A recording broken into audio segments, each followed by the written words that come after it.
So what is interesting about this game is it basically teaches you.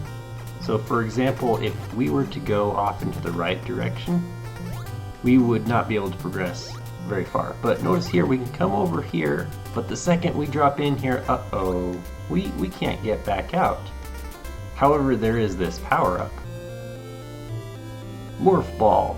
And in order for us to escape any power-up room, we have to figure out how to use the brand new item that we just got, which in this case is the Morph Ball. Ta-da! And that's been a really interesting theme that has been preserved throughout all of the Metroid games, even up to Metroid Prime 3. But one thing that I find particularly fascinating and beautiful about the level design in Metroid games in general is the fact that you progress through the same areas. It's ingenious and amazing.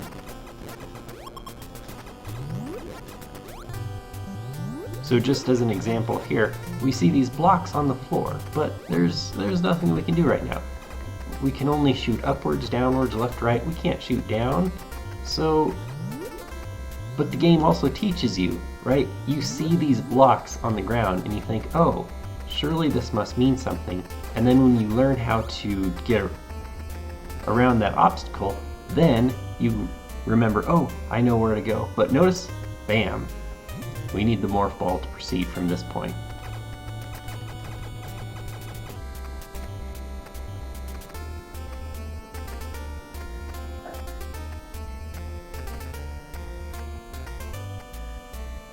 Oh man, 4 minutes before I took my first damage in the playthrough. Not too shabby, but at the same time, not that good either.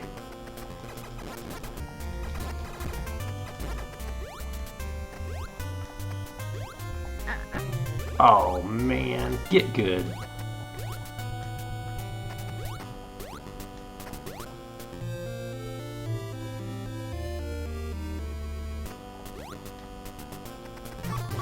Just like Zelda,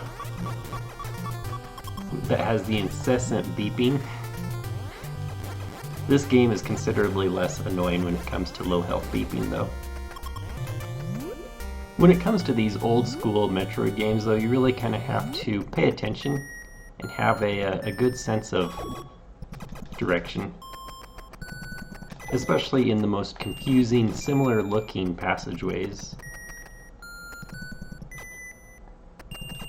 Alright, so these doors require the missiles. 5 of them, to be exact.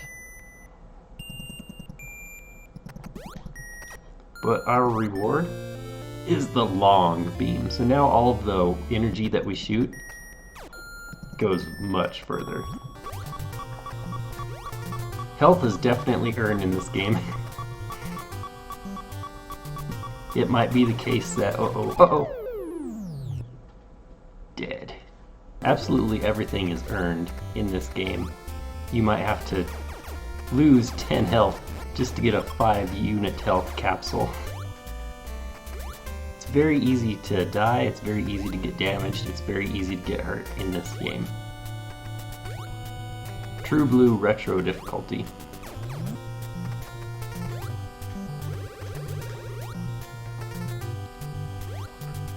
Alright, so here is our first energy tank. So that thankfully will refill us maximum, plus we get an extra 99 health units.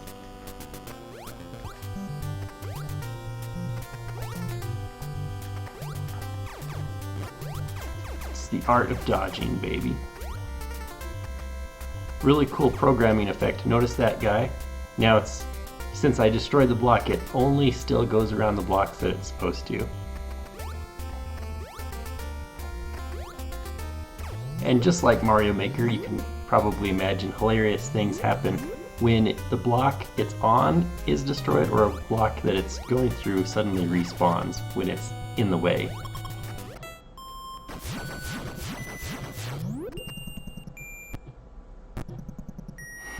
So as you can see what happened just now, these little guys, the door was open, so they actually came right on through and they damaged me.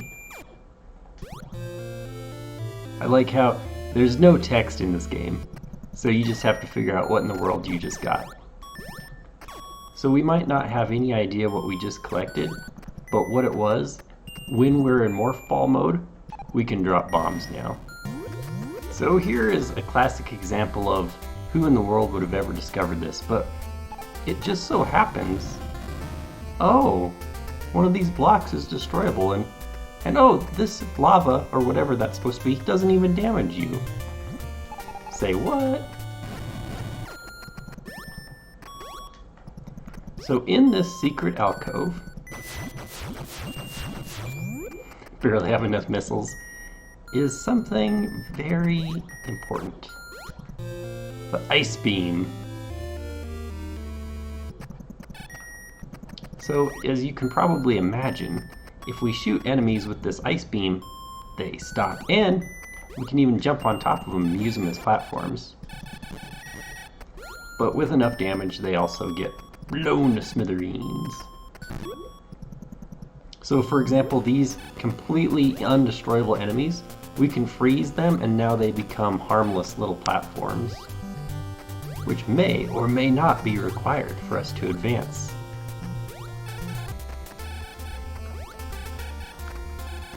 Okay, perfect example. Notice, check it out, it's spinning in space! Oh, now there's a block. Oh, you ruined our fun respawning blocks.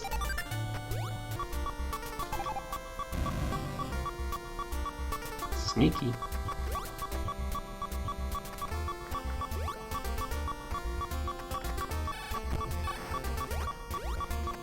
No! Get this before it thaws out. Whew, okay. I knew I was gonna die this close to the energy tank. So another thing I appreciate about Metroid games is sometimes you have one-way passage, and if you go, you have to retrace your steps.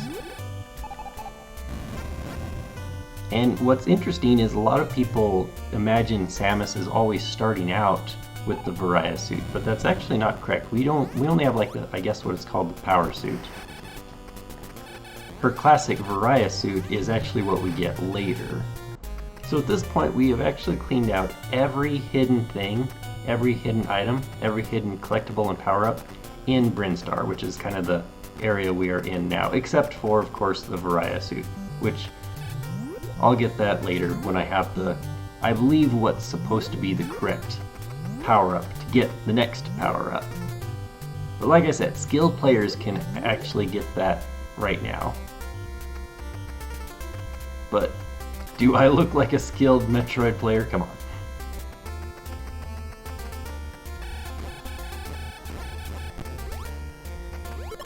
It's interesting, I like double jumped that.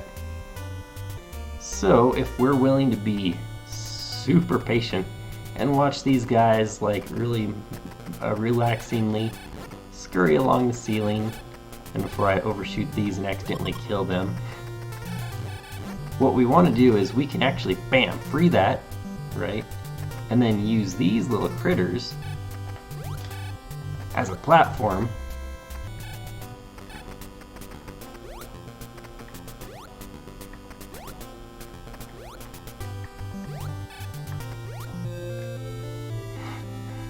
That was a lot harder than it should be. But like I said, do I look like a skilled Metroid player? Come on.